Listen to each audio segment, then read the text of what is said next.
હવે આપ પોરબંદર જિલ્લાનો સમાચાર પત્ર સાંભળશો. લેખક મહેશ લુક્કા. અરબી સમુદ્રના કિનારે વસેલા સુદામાપુરી પોરબંદરમાં આ વખતે ચોમાસાની મોસમ શરૂ થઈ ગયા બાદ પણ અત્યાર સુધીના લાંબા ગાળામાં માત્ર નજીવો વરસાદ વરસ્યો છે. વરસાદની ખેંચ સર્જાતા જિલ્લામાં ભારે ગરમી વ્યાપી છે. બીજી તરફ જિલ્લાના ખેડૂતો પણ ભારે મૂંઝવણમાં મુકાયા છે. જિલ્લામાં આ ચોમાસે અત્યાર સુધીમાં માત્ર 1 થી 8 ઇંચ જેટલો વરસાદ નોંધાયો, જેમાં સૌથી વધુ કુતિયાણા તાલુકામાં 8, રાણાવાવ તાલુકામાં 3 અને સૌથી ઓછો પોરબંદર તાલુકામાં 1 ઇંચ જેટલો વરસાદ નોંધાયો. જિલ્લામાં સારો વરસાદ થાય અને સમગ્ર પંથકમાં સુખાકારી તથા સમૃદ્ધિ જળવાઈ રહે તેવા સંકલ્પ સાથે વૈદિક પરંપરા મુજબ જિલ્લા ભાજપ પરિવાર દ્વારા પર્જન્ય યજ્ઞનું આયોજન કરાયું હતું, જેમાં જિલ્લા પ્રમુખ સહિતના આગેવાનો જોડાયા હતા. જિલ્લા ભાજપ કાર્યાલય અટલ ભવન ખાતે યોજાયેલા આ ધાર્મિક અનુષ્ઠાનમાં જિલ્લા ભાજપ પ્રમુખ ડૉક્ટર ચેતના તિવારી સહિતના પદાધિકારીઓની ઉપસ્થિતિમાં ભૂદેવો દ્વારા શાસ્ત્રોક્ત મંત્રોચ્ચાર સાથે યજ્ઞવેદીમાં આહુતિઓ હોમવામાં આવી હતી. જિલ્લામાં સમયસર સારો વરસાદ વરસે, ધરતીપુત્રોના ખેતરો હર્યા ભર્યા બને અને સમગ્ર જનસમુદાયનું જીવન ખુશાલીથી પરિપૂર્ણ બને તે માટે ઈશ્વર ચરણોમાં સામૂહિક પ્રાર્થના કરવામાં આવી હતી. જિલ્લાના લોકોએ દેશપ્રેમમાં રંગે રંગાઈ દેશના 80મા સ્વતંત્રતા પર્વની ભવ્ય ઉજવણી કરી હતી.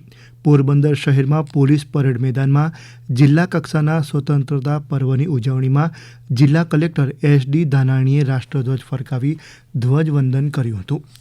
ત્યારબાદ ખુલ્લી જીપમાં તેમણે પરેડ નિરીક્ષણ કર્યું હતું. કલેક્ટરે જિલ્લાના તમામ નાગરિકોને ભારત દેશના સ્વતંત્રતા પર્વની શુભકામનાઓ પણ પાઠવી હતી. તેમણે હર ઘર તિરંગા, હર મન તિરંગા, હર દિલ તિરંગાના રાષ્ટ્રમંત્ર સાથે દેશભક્તિના રંગે રંગાઈને આ અભિયાનને સફળ બનાવવા અપીલ કરી હતી.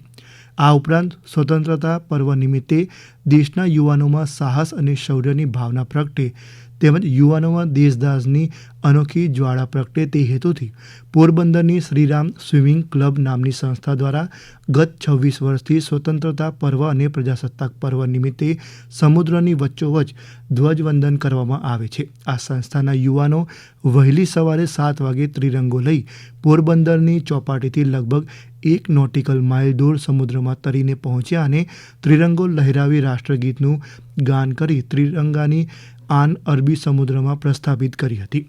ગુજરાત રાજ્ય માર્ગ વાહન વ્યવહાર નિગમના જૂનાગઢ વિભાગ હેઠળના પોરબંદર ST ડેપોએ સ્વતંત્રતા પર્વે અનોખો ઇતિહાસ રચ્યો હતો.